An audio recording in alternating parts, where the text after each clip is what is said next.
Russia for years was seen as pioneering the use of ground-based, uncrewed ground vehicles, as they're called, UGVs, but it is basically a variety of different machines on the ground that they were using in Syria. And they haven't turned up in Ukraine in the same numbers. So the Ukrainians seem to have stolen a march. In part, that's probably because they're offsetting the deficit they have in numbers on the front line.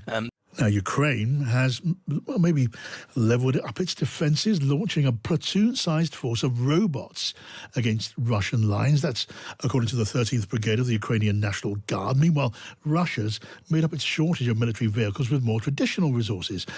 Donkeys. It's unclear how many animals are helping the Russian war effort. A member of the State Duma Defense Committee, Viktor Zavaran, told the Russian TV network RTVI that it worked, that the donkeys helped the victory. Well, Matthew Savil is Director of Military Sciences at the Royal United Services Institute. Hello to you, Matthew. Good evening.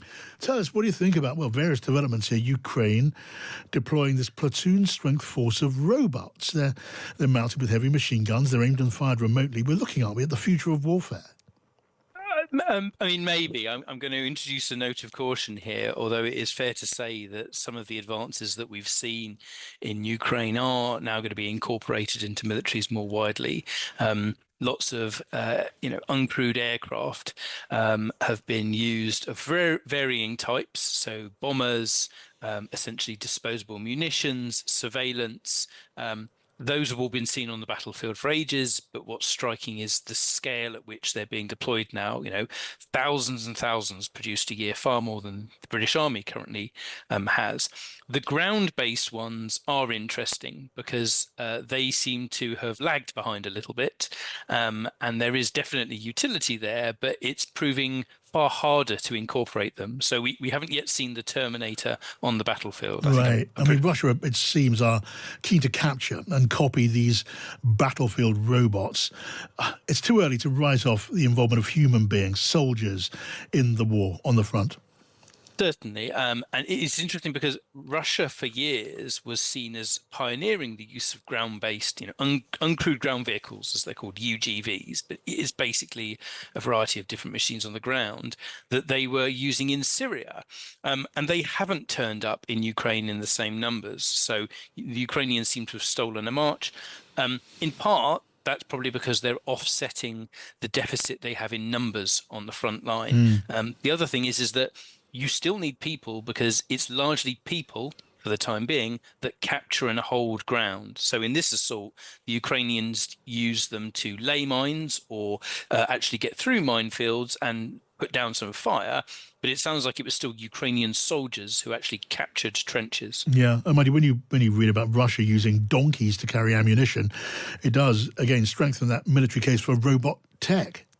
Well, to a degree, it does also remind us that sometimes simple solutions that don't break down in the same way, or that can more easily navigate muddy or difficult terrain, can surprisingly come to the fore. And I think that's some of the areas that the Ukrainians have been looking at, which is that some of these ground vehicles, for example, to use to evacuate casualties, they break down, even though they've got larger capacity. And in other cases, they've used aerial drones to drop supplies because the ground vehicles have found moving across terrain to be awkward.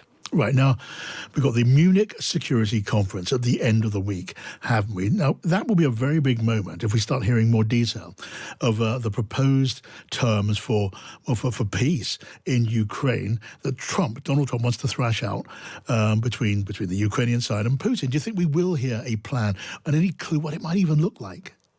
We're certainly being warmed up to expect something. We have a sequence of events this week, which is the latest Ukraine Defence Contact Group on Wednesday, which is now being chaired by the UK rather by the Americans, and that's about the military aid that goes to Ukraine. There's a meeting of NATO defence ministers on Thursday, and then Friday, Saturday, Sunday is the Munich Security Conference. We don't know for certain who the Americans are sending, but we can expect, hopefully, Keith Kellogg, who is the special envoy, to be there talking about the US plan. I think there's lots of speculation about what is in that. I'm not sure if anybody knows yet, although it sounds like it will involve some compromises by the Ukrainians. and in return for some pretty hefty financial pressure on the Russians. All right, let's keep in touch on that. Could be a big, big, big moment. Matthew Savil at the Royal United Services Institute. Thank you.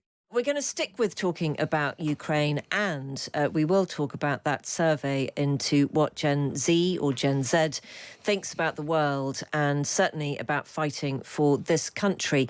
Let's welcome former MP Jack Lepretsky, who's made of very tough stuff because he has decided to go and fight for Ukraine, not a Gen Zer, born in 1969, which makes you either 55 or 56 years old. Very good afternoon, Jack. How are you?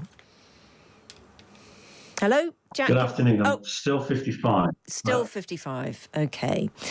You've swapped the constituency surgeries for war briefings. You've volunteered to join the International Legion in Kyiv. Can you just explain what the International Legion is and does? Well, the International Legion is a force of volunteers who enlist in the Ukrainian military to do a variety of tasks, but essentially ground forces. We've got quite a delay on the line, Jack. We're going to stick with it for the moment. If it gets a bit too difficult, we might just give you a call back and see if we can find a better way of talking to you. But does this mean that you will actually join Ukrainian forces, you will be armed and you will fight alongside them?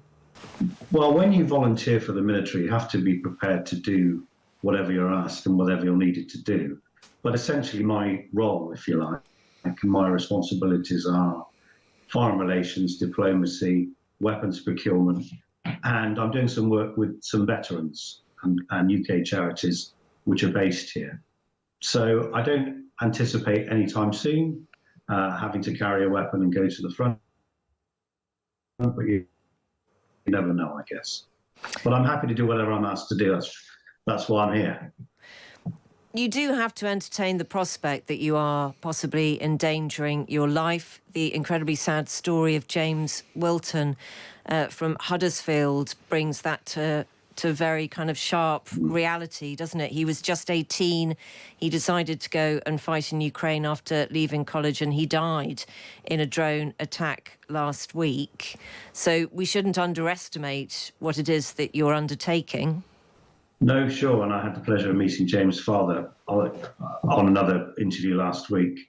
Yeah, very difficult. But no, I think anybody who signs up to serve in the military in a war zone has to be prepared that they may end up fighting with all that entails. So you can see this war from two very different sides, from the political side as a former MP and now on the ground as a member of an armed force. How do you think the war will come to an end? Well, I mean, I can tell you how I'd like the war to end, which is the ejection of Russian forces from Ukrainian lands and the maintenance of a free, independent Ukrainian nation.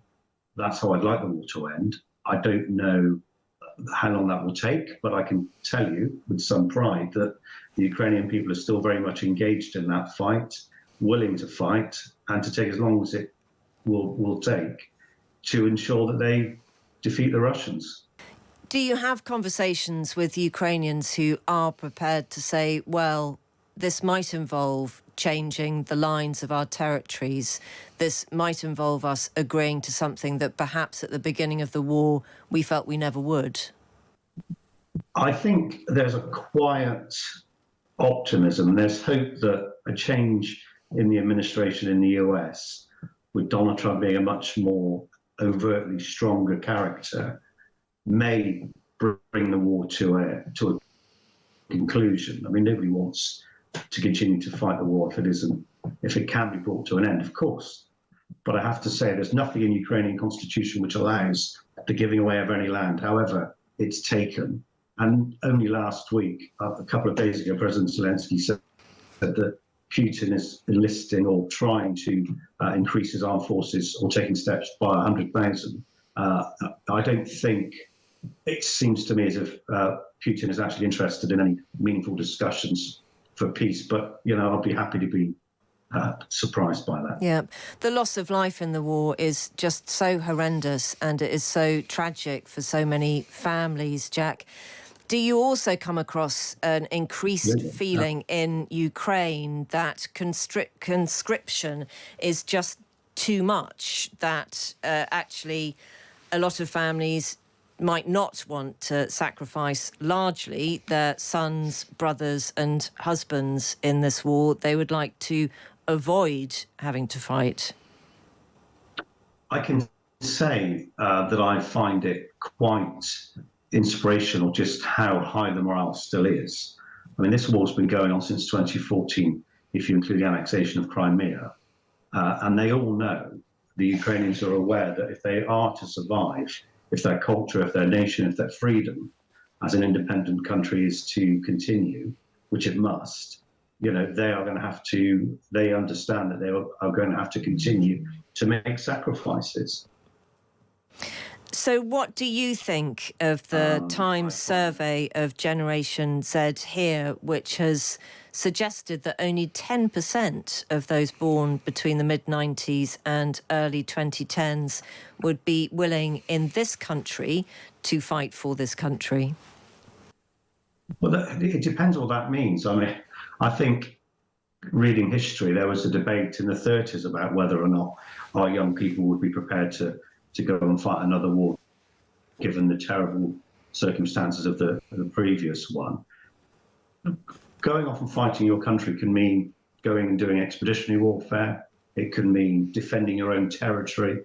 So it depends on the question which was asked, and it's also difficult for people to make a decision like that in the abstract, without a threat, without a task.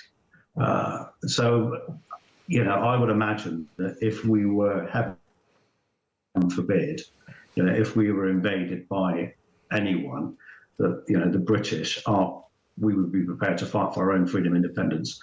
I don't have any doubt about that.